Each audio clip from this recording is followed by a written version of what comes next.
Blog দেখলাম, কেউ হাঁকতে যাচ্ছে সেটার ব্লগ করছে।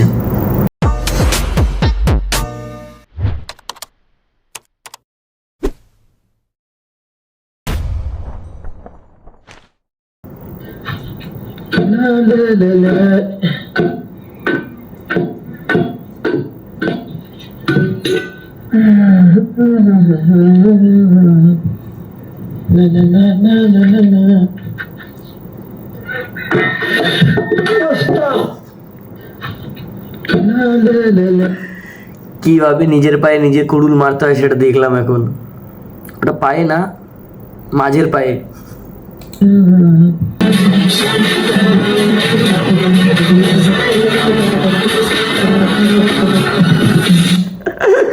এটা জল পড়ি না, এটা জল পড়া।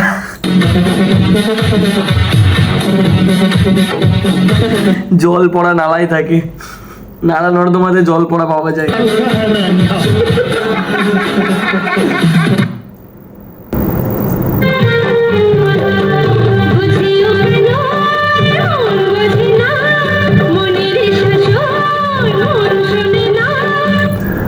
মরে গিয়েও শান্তি নেই জীবনে। মানুষে বলে মরে গেলে শান্তি পাওয়া যায়, মরে যাওয়ার পরও বউ রিলস বানাচ্ছে স্বামী মরে গেছে।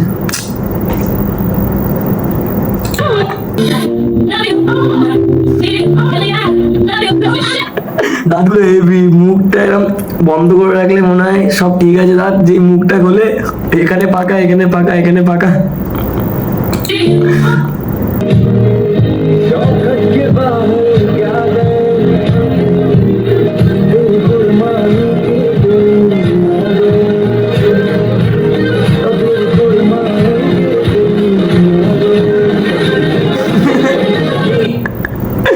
সবার কাছে সবকিছু থাকে না, যার কাছে যেটা আছে সেটা নিয়ে খুশি থাকো।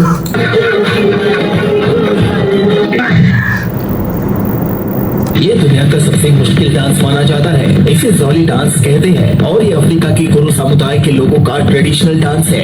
ये डांस स्टेप करने के लिए काफी डेडिकेट होने की जरूरत पड़ती है। प्रकृति से जुड़ा ये डांस कई मायनों में बेहद ही खास है और इसकी खास बात यह है कि इस डांस को पहन कर ही किया जाता है। ये दुनिया का सबसे मुश्किल डांस माना जाता है। इसे जॉली डांस कहते हैं और ये अफ्रीका की कुरु समुदाय के लोगों का ट्रेडिशनल डांस। ये डांस के लिए काफी डेडिकेट होने की जरूरत पड़ती है। प्रकृति से जुड़ा ये डांस कई मायनों में बेहद ही खास है और इसकी खास बात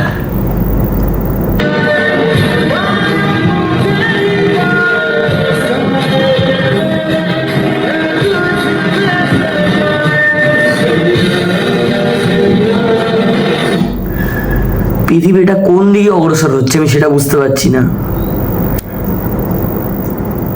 প্রথমে কি সুন্দর একদম ভগবানের থেকে চেয়ে নিল, তারপরে এটা কি করছে, কি এটা কোনো মানে হয়? তারপরে রিয়াকশন দেখো মনে হচ্ছে পাশে গার্লফ্রেন্ড ছিল, কিস করতে পারিনি, কিস করতে পারিনি, খ্যাপা ছোটা।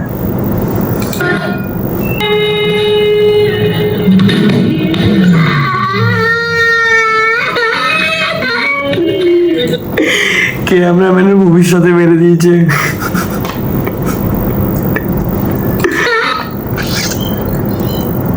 আজকে আমি আমার মালের সাথে বেরিয়েছিলাম, মালকে দেখাচ্ছি। আজকে আমি আমার মালের সাথে বেরিয়েছিলাম, মালকে দেখাচ্ছি। আজকে আমি Aziz izleyicilerimiz vaktiniz hayır olsun. Üzerimdeki bilor bir bahsi takdim ederim. Görüntüsünün Çin'sinden de böyle kaşlarla bezirdik. Çok güzel bir modeldi. Eminim ki çok severek alıp giyineceksiniz. Razmelerimiz mağazamızda mevcuttur ve giymesi çok naçlı. Sadece 24 azayın. কি বললো বুঝতে তো পারলাম না, কিন্তু মেয়েটা দেখতে খুব সুন্দর লাগছিল তাই ভিডিওটা দেখছিলাম। আমি জানি তোমরাও এটাই করছিলে। Kaşlar. তো আজকে প্ল্যাটফর্মটা কিনলাম। এটা বাবা আমার বার্থডেতে গিফট করেছে। তো স্কোরটা কেমন হয়েছে তোমরা জানিও। So tata. মুকেশ আম্বানি কে? আসল বড় লোক তো এই মেয়েটার বাবা। স্টেশন কিনে দিয়েছে, আমরা স্টেশনে যাবোই না, ট্রেনে উঠবোই না। মেয়েটার পার্সোনাল স্টেশন, কেউ নাবে। তো তাই আমি আজকে হাবুর ব্লগটা দিচ্ছি। তো আমি হাবু করতে যাওয়ার আগে ভালো করে একটু মেকআপ করে নিচ্ছি। তো আমার হাগুটা অনেকটাই মানে হয়ে যাবে লাগছে, তো আমি হাগু করার জন্য রেডি। এবার আমি নিচে যাচ্ছি, তারপর হাগু সেন্টারে দরজা খুলছি। এই দেখো এখানে আমি হাগু করি, কত সুন্দর তাই না? তো তার আগে আমি পানিটা চালু করছি, কেননা হাগু আমার তাড়াতাড়ি হয় না। তো চলো আমি এবার হাগুটা করে নিই। উফ, কি কষ্ট হচ্ছে, আজ থেকে প্রায় 7 দিন আমার হাগু হয় নাই, তার জন্য খুব কষ্ট হচ্ছে। তো বেরোচ্ছে না, কি করবো বলো তো তোমরা? উফ, আমি এত চেষ্টা করছি কিন্তু হাগু বেরোচ্ছেই না।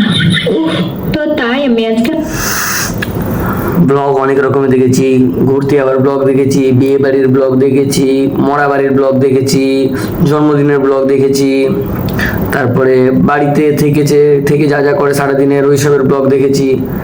জীবনে প্রথমবার হাগুর ব্লগ দেখলাম, কেউ হাঁকতে যাচ্ছে সেটার ব্লগ করছে, আর এমনকি সে যখন হাঁকছে তখনও ভিডিও করছে, আমার হাগা হচ্ছে না, আমি আর হাঁকতে পারছি না।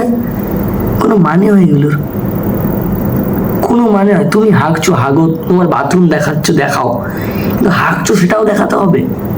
কিছুদিন পর তো দেখাবে, এই দেখো গাইস আমি 4 কিলো হেগেছি আজকে, কিন্তু কি করে সম্ভব? আমি খেয়েছি 2 কিলো, 4 কিলো আমি কি করে হেগে ফেললাম তোমরা দেখো। এই দেখো আমার হাগার মধ্যে লাল লাল কি দেখা যাচ্ছে, এই আমি কালকে মাংস খেয়েছিলাম, সেই মাংস বেরিয়ে এসছে।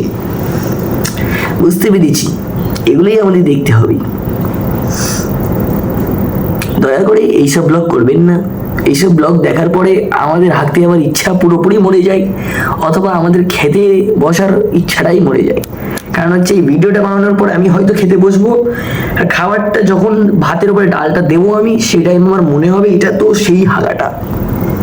তো দয়া করে এইসব ভিডিও বানাবেন না, আমার মতো গরিব মানুষরা খেতে পারবে না, মরে যাবে, ভালো লাগবে আপনাদের।